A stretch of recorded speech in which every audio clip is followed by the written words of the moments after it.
मलाई आजको यो बोल्ने क्रममा चाहिँ एउटा 74 सालमा जब मुलुकले तिनै तहको निर्वाचन गरिसकेर एउटा उत्साह आयो, एकदम प्रचण्ड बहुमत आयो सबैतिर, है सबै एउटा मुलुक एउटा एउटा बाटोमा गइराखेको थियो कि अब सबै यो अस्थिरताको अन्त्य भयो, मुलुक अब चाहिँ प्रगतिमा लाग्यो भन्ने भएको बेलामा एउटा मिडियासँग मेरो इन्टरभ्यू भएको छ है।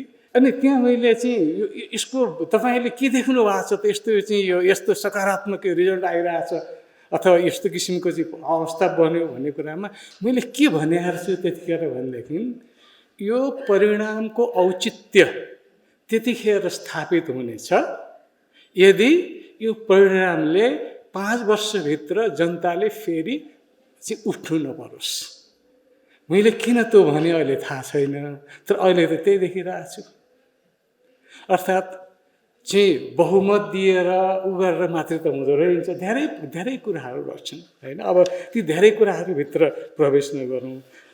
एउटा कुरा चाहिँ मैले अब कहाँबाट सुरु गरेँ भनेदेखि हामी अब बुद्ध वर्ग भएको हुनाले चाहिँ मैले कुरा राख्न खोजेँ। यो हार्वर्डको 2टा प्रोफेसर स्टिभेन र ड्यानियलले जुन 2018मा किताब निकाल्नुभयो व्हाई डेमोक्रेसीज डाई भनेर, त्यसमा उहाँको निष्कर्ष एउटै थियो कि अरू धेरै थिए, त्यो एउटा निष्कर्ष चाहिँ म यहाँ स्मरण गर्न चाहन्छु कि यदि संसारमा डेमोक्रेसीमाथि खतरा छ भने त्यो इलेक्टेड लिडरबाट मात्रै छ। हेर्नुहोस् किन त्यतिखेर त्यो लेख्या होलान् भन्ने लाग्थ्यो, हो र छ त अघि परिस्थितिले त त्यस्तै त्यस्तै देखाए जस्तो लागिराखेको छ यो अवस्था।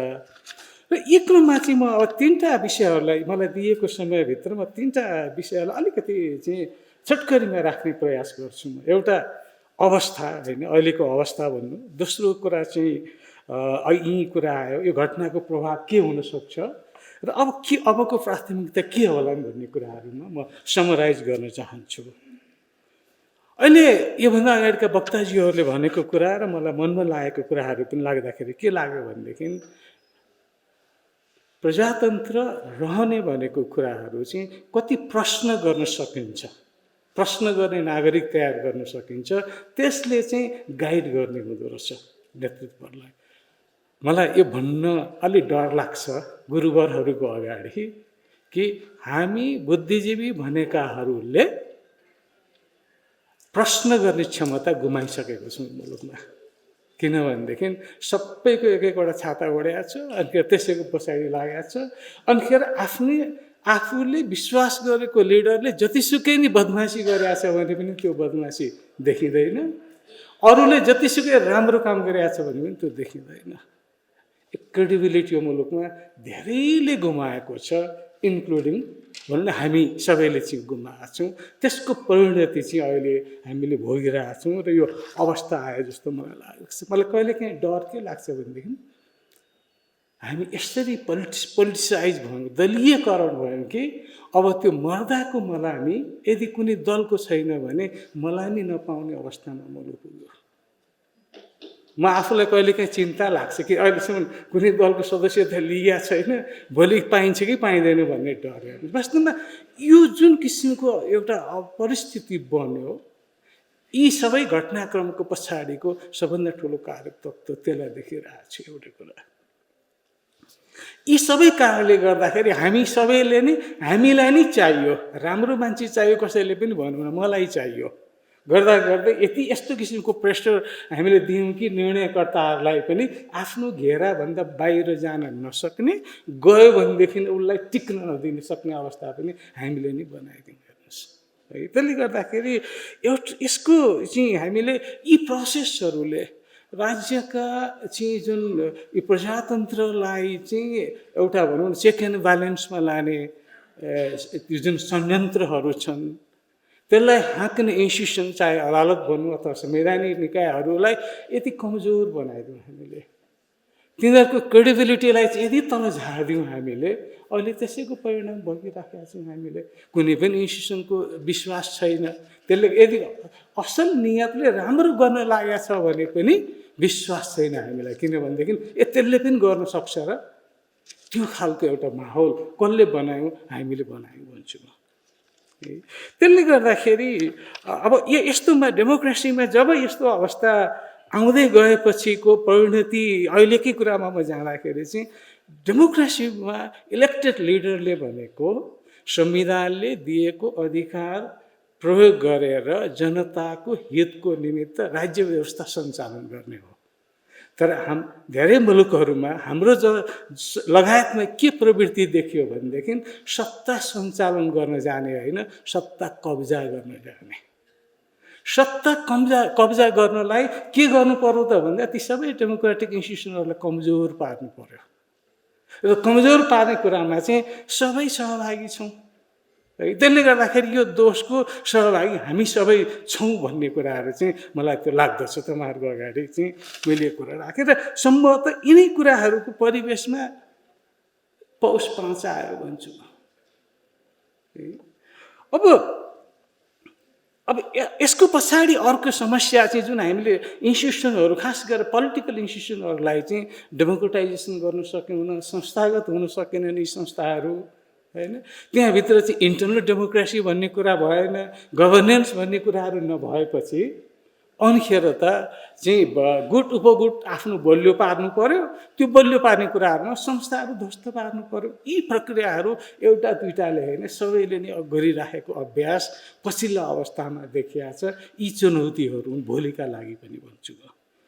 अब यसैले अब यी परिवेशमा मैले अघि भने पौष 5 आयो, यसको प्रभाव चाहिँ मैले चाहिँ 2-3 अघि योभन्दा अगाडि बोल्ने विद्वानहरूको भनाइसँगमै म छु र मलाई के अवस्था देखिरहेको छु भनेदेखि यो लुडो खेल्ने जस्तै हाम्रो जुन हामी स्थिरता पोलिटिकल स्टेबिलिटी प्राप्त गर्यौँ है भनेर विगत लामो सङ्घर्षदेखि पछिको हाम्रो निष्कर्ष थियो संविधान आएपछि र निर्वाचन भइसकेपछिको, त्यो त लुडो खेले जस्तो पो भयो। माथि मुखमा पाउ फेरि जिरोमा झऱ्यो। अहिलेको घटनाक्रमले त्यो देखाइरहेछ। ब्याक टु मङ्गलमान भन्छ है, त्यो अवस्थामा गयो। म के देखिरहेको छु भनेदेखि सर्वोच्चले जुनसुकै निर्णय दियोस् हामी अस्थिरताको बाटोमा पस्यौँ। मेरो भनाइ गलत रहोस्, मैले देखेको चाहिँ हामी अँध्यारो सुरुङभित्र पस्यौँ। त्यो सुरुङबाट निस्किँदाखेरि कसरी निस्किन्छौँ, कसले बाहिर निकालिदिन्छ र कुन अवस्थामा निस्किन्छ त्यति स्पष्ट मलाई चाहिँ भइरहेको छैन। आई मे बी रङ र म गलत हुँ, म त्यो पनि चाहन्छु।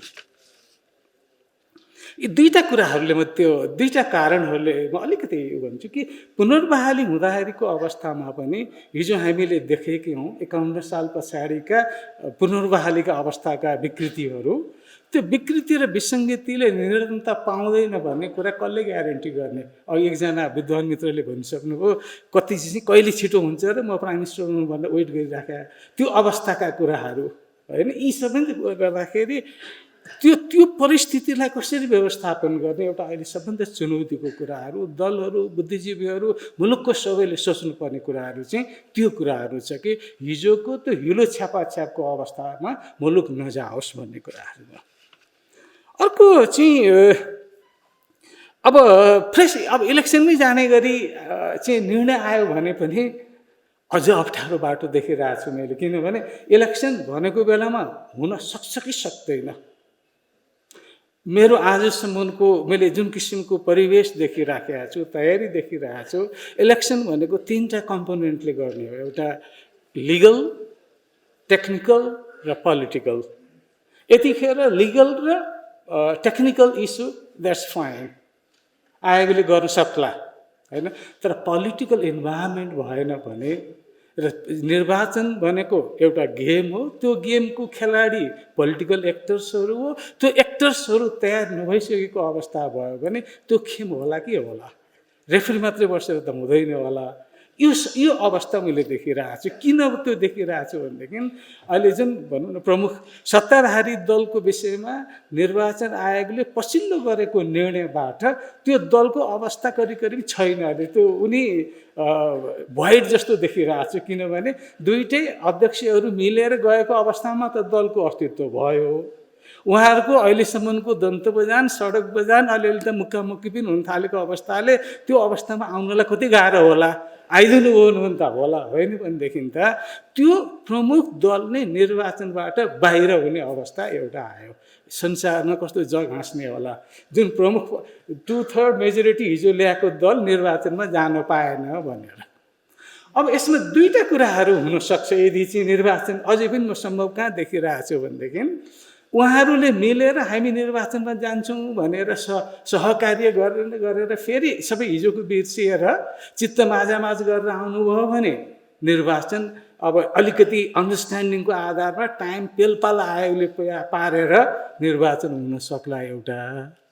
कि चाहिँ अर्को अवस्था चाहिँ उहाँहरू दुईटाले हिजोको जुन आएको निर्णयको परिप्रेक्ष्यमा भन्दैछु, त्यो परिप्रेक्ष्यमा चाहिँ उहाँहरू दुवै थरीले होइन हामी निर्वाचनमा त जान्छौँ, निर्वाचनमा जानको लागि हिजो आयोगमा दल दर्ता भइरहेका कुनै एक-एकवटा दल हामी समाउँछौँ, त्यसको छाता ओढेर त्यसको चाहिँ उसमा जान्छौँ, छहारीमा चाहिँ अथवा त्यसको निर्वाचन चिन्हमा जान्छौँ भन्नुभयो भने पनि चुनाव हुने सम्भावना देख्छु म।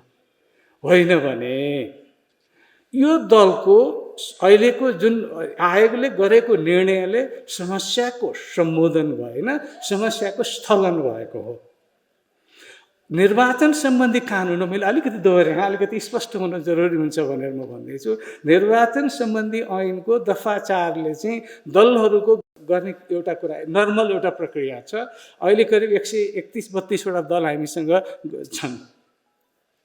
त्यो अब अर्को निर्वाचनको प्रयोजनको लागि तिनै दलहरूमध्येबाट दर्ता हुनको लागि दफा 48ले के हुन्छ भने दफा 4 बमोजिम गठन भएका दलहरूले निर्वाचनमा जाने प्रयोजनको निमित्त फेरि उनीहरूले चाहिँ आयोगमा अप्लाई गर्नुपर्छ। केही विधि विधानहरू छ, त्यसो केही समयका कुराहरू छन्। त्यो भाषा हेर्दा दुवै समूहले अहिले छुट्टै दल गर्ने अवस्था देखिएन। त्यसैले मैले भने अर्काको छाता ओढेर जानुपर्ने अवस्था हुन्छ। यो कम्प्लिकेसन र निर्वाचन आयोगले भनौँ न अब पहिले त यो विवादित दलहरूले, विवादित पक्षहरूले समयमै दफा त्यो ऐनको 44 बमोजिमको क्लेम गरिदिएको भएदेखि अहिलेसम्मको एउटा स्थिति बन्थ्यो होला। उहाँहरूले अहिले पछिल्लो अवस्थामा आएर दिनुभयो, आयोगले त्यसमा अहिलेसम्म निर्णय गर्न सकेको अवस्था होला, जटिलता छ, चेप्पोमा पर्नु पर्या होला, कति गाह्रो होला, होइन? तर प्रक्रिया पनि अगाडि बढेको छैन।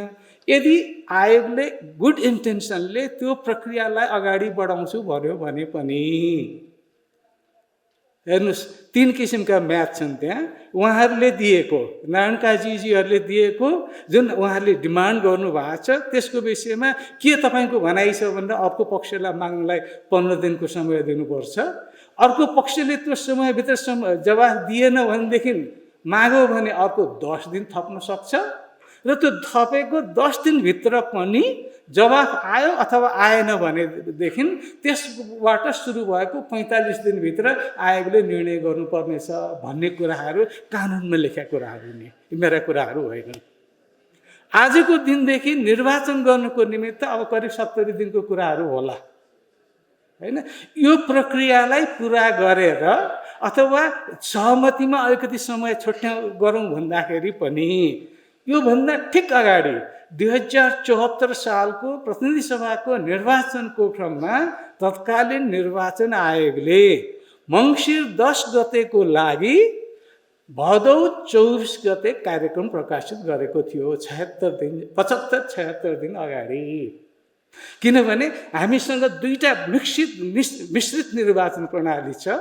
समानुपातिक निर्वाचन प्रणालीको प्रक्रियाहरू उम्मेदवारीहरूको फाइनलाइज गर्नलाई एकदम छिटो सुपर स्पिड उसमा जाँदाखेरि 24-25 दिन, होइन भने 30-32 दिन लाग्छ।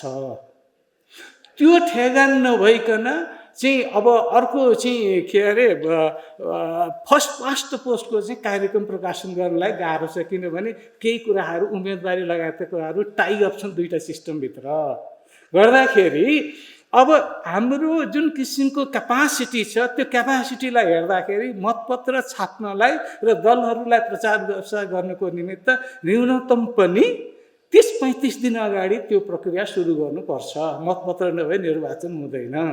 अनिखेर सम्झिन्छु यी सबै कुराहरू गर्नलाई त चमत्कारै हुनु पर्यो र त्यो चमत्कार दुई किसिमले हुनसक्छ। अघि नै मैले भने एउटा चमत्कार उहाँहरूले हामी एउटै भयौँ, हामीले चाहिँ सबै मनोमालिन्य हाम्रो अन्त्य गरौँ भन्नु पर्यो कि दुईवटा दल हामी छुट्टा छुट्टै दल लिएर चुनावमा जान्छौँ भन्नु पर्यो, होइन भने यो समस्याको बिचमा आयोगले कसरी जाने होला मलाई चाहिँ बुझ्न गाह्रो परिरहेको छ। यो मलाई अप्ठ्यारोको कुरा परेको कुरा यहाँहरूलाई मैले बताएँ। अब यो त चुनाव हुने अवस्थामा अब यदि चुनाव भइदिएन भने त अघि रमनजीले उहाँहरूले भनिसक्नुभयो कन्स्टिट्युसन भए त हुन्छ, त्यतिखेरका प्लेयर को हुने हुन्, यो हलभित्रको मात्रै यो मुलुकको भित्रको मात्रै प्लेयरहरूले त्यसलाई व्यवस्थापन गर्ने हुन् कि के हुने हो। हिजोको हामीले उदाहरण छ, प्रथम पहिलो संविधान सभा विघटन गरेपछिको परिस्थिति कुनै पनि दलहरूले चाहिँ नेतृत्व गरेको सरकारमा कोही पनि नजाने अवस्था बनेको, कसले कुन शक्तिले नेगोसिएट गरिदियो र कुन शक्तिले कसलाई उसमा स्थापना गरिदियो र कसरी चुनाव भयो त्यो कुराहरू मैले भनिरहनु जरुरी छैन। अर्थात् अब हिजोको जस्तो एउटा मात्रै शक्तिले मनोमालिन्य गर्ने अवस्था पनि अन्त्य भइसकेको अवस्था छ।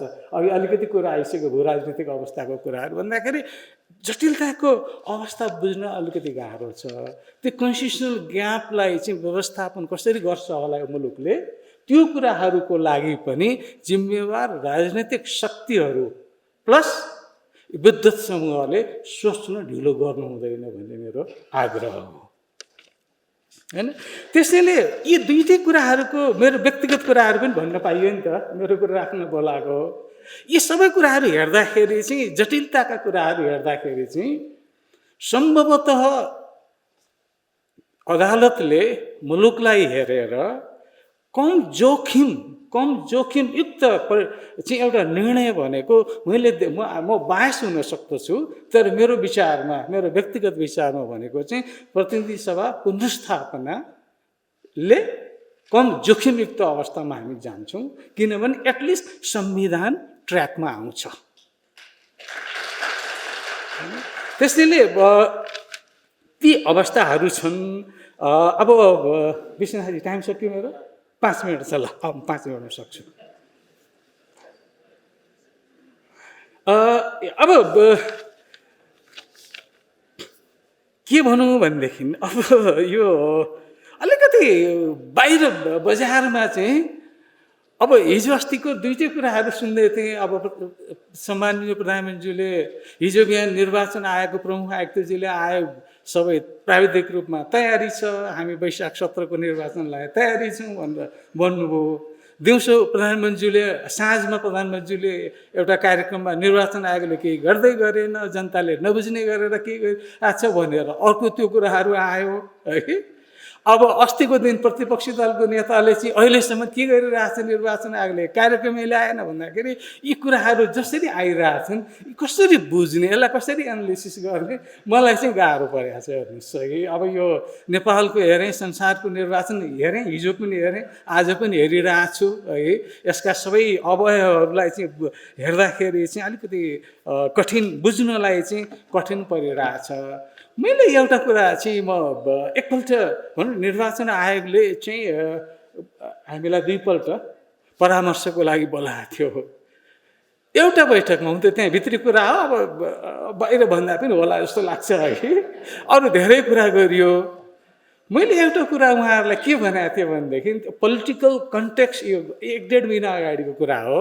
मैले आफ्नो इतिहास उहाँहरूलाई सेयर गरेँ।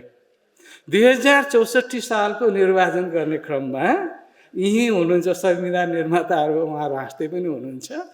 त्यो अन्तरिम संविधानले के भन्यो भने के अरे 64 जेठ भित्र निर्वाचन हुन्छ भन्यो है कि। अब गाह्रो त आयोगलाई पर्यो, तयारी त गर्नु छ, कानुन छैन, प्रणाली छैन, केही छैन। उहाँहरू कम्पिटिसन गरेर दलहरू चाहिँ हुन्छ हुन्छ भन्नुहुन्छ। धेरैपल्ट दलको नेताहरूलाई ल्याए, मिडियाको अगाडि उहाँहरूलाई ठिक सत्य बोल्नुहोस् न ढाँट्नुहोस् भने हुन्छ हुन्छ भन्नुभयो। आखिरमा पोलिटिक्स हो, हेर्नुहोस्, पोलिटिकल्ली मुलुक तयार थिएन। अन्त्यमा निर्वाचन आयोगले रिस्क लिएर के भन्नु पर्यो भनेदेखि यो जेठको चुनाव सम्भव छैन, हामीलाई चुनाव गर्नलाई न्यूनतम 120 दिन चाहिन्छ कानुन आएपछि, नभए आयोगले सक्दैन भनेर बोल्नु परेको थियो। काहीँ त्यस्तो छाँटकाट त आउँदैन, विचार गर्नुहोस् है भनेको थिएँ है। सायद त्यो बेला अलि आइहालेको छैन उहाँहरूले बोल्ने। अझै पनि यी दुईटा समूह भएका साथीहरूले चाहिँ मिल्दै आउनुभयो भनेदेखि आयोगलाई त्यो जटिलता नपर्ला। र अर्को जटिलता चाहिँ आयोगको जटिलता धेरै किसिमका छन्। उहाँहरूले त्यसभित्र प्रवेश गरे पर्सि अदालतबाट निर्णय आउँदाखेरिको पोलिटिकल एक्सन रियाक्सन त्यसले पोलिटिक्स कतातिर लान्छ त्यो पनि थाहा छैन हामीलाई।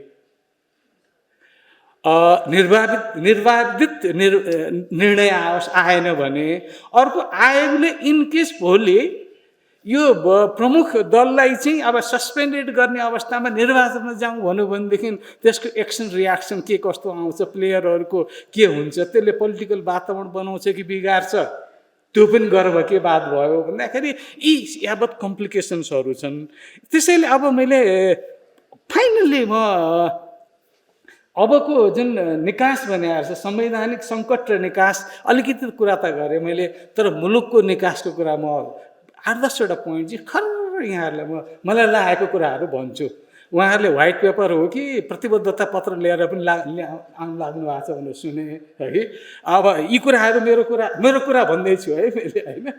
यो एउटा चाहिँ सबभन्दा यदि यो संविधान रह्यो र यो संविधानले दिएको व्यवस्थालाई हामीले चाहिँ निरन्तरता गरेर उपभोग गर्ने हो भने पोलिटिकल लिडर्सहरूमा चाहिँ एउटा सबै नागरिकले राज्यको स्वामित्व लिने वातावरण बनाउन अब ढिलो गर्नुहुन्न।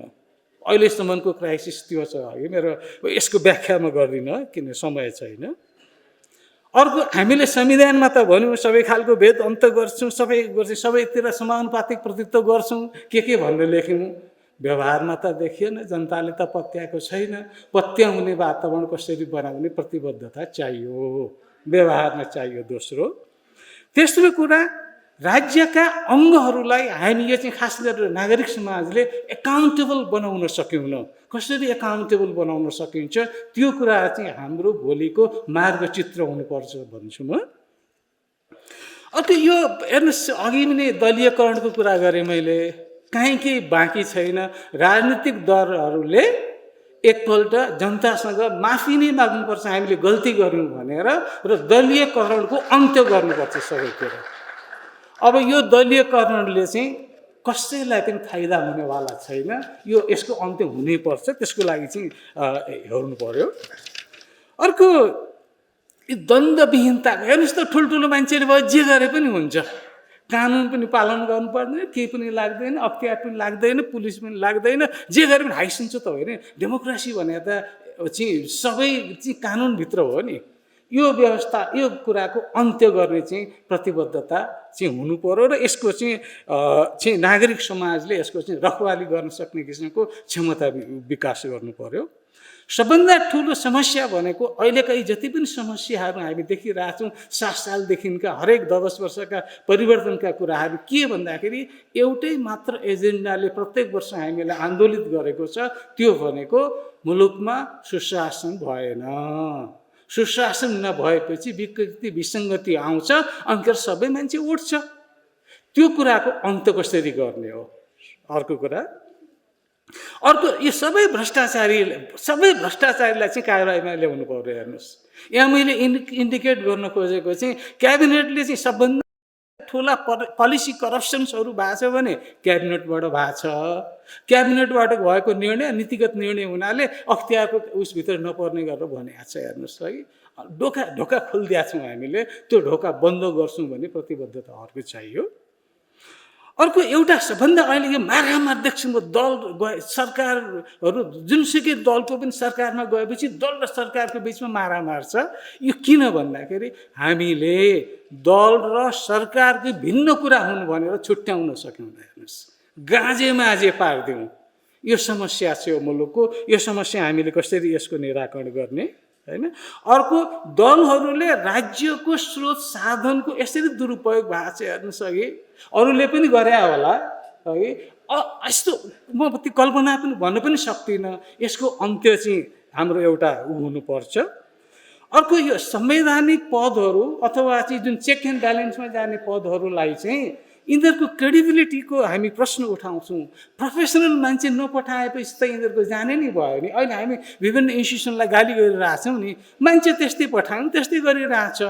त्यसैले प्रोफेसनलहरूलाई चाहिँ लान्छौँ भन्ने कुराहरूको कमिटमेन्ट उहाँहरूको हो र त्यसको लागि चाहिँ त्यसमा जाने मान्छेहरू चाहिँ नागरिक अनुमोदन गरेको मान्छे लान्छौँ भन्ने प्रतिबद्धता आओस् भन्ने म चाहन्छु। अर्को एउटा सबभन्दा ठुलो कुरा चाहिँ हामीले हाम्रा जस्तै, मैले सकेँ अब सकिहालेँ, हाम्रा जस्तै हामीले जुन व्यवस्था अङ्गीकार गरेका छौँ, हामीले अङ्गीकार गरेको जस्तै कन्ट्रीहरूमा यही व्यवस्थामा यङ इनर्जेटिकहरूले चाहिँ मुलुक हाँकिराखेका छन्। हाम्रोमा चाहिँ सबै रिटायर भइरहेको मान्छेले मात्रै बस्नुपर्छ भन्ने के गर्ने? त्यसले गर्दाखेरि यङ इनर्जिक र क्यापासिटी भएको मान्छेलाई राज्य सत्ता सञ्चालन गर्ने ठाउँमा लाने किसिमको प्रणाली हामीले ल्याउनु पर्यो। त्यो अर्को एउटा चाहिँ हुनुपर्छ। अर्को भनेको चाहिँ यो संसद चाहिँ सबैलाई एकाउन्टेबल बनाउने थलो हुनुपर्नेमा सबभन्दा कमजोर भयो भन्ने कुरा अगाडि आइसकेको छ। त्यसको लागि चाहिँ मैले 3टा कुराहरू चाहिँ सुधार होस् भन्ने मेरो लागेको कुराहरू हो। एउटा भनेको चाहिँ अहिलेको इलेक्टेड मेम्बरहरूको बाध्यता कि नेतामुखी हुनु पर्यो कि दातामुखी हुनु पर्यो, यति महँगो चुनाव छ, होइन? कि चाहिँ मतदातामुखी हुनु पर्यो। उसका जे जस्ती कुराहरू पनि उहाँहरूले पुरा गरिदिनुपर्छ, नभए आगो बालिहाल्छ मतदाताले। त्यसैले यी कुराहरूबाट चाहिँ डिस्कनेक्ट गर्ने खालको सिस्टम हामीले लिएर आउनु पर्यो। इलेक्टोरल सिस्टममा रिभिजिट नगरिकन हुँदैन भन्छु म। दोस्रो चाहिँ यो अहिले यो संसद कमजोर भएका सांसदज्यू कमजोर भएको के हो भनेदेखि नेतालाई खुसी पार्नु पर्यो मन्त्री हुन कि अरू फाइदाको पद लिनको निमित्त मन्त्री संसदबाट नबनाऊ भन्छु म। किनभनेदेखि अनि त्यो संसद बलियो हुन्छ, कसैको आशमा पर्दैन जस्तो लाग्छ मलाई। अर्को, संसदलाई बलियो पार्ने हो भने संसदलाई दलको हुइपभन्दा बाहिर राख्नुपर्छ।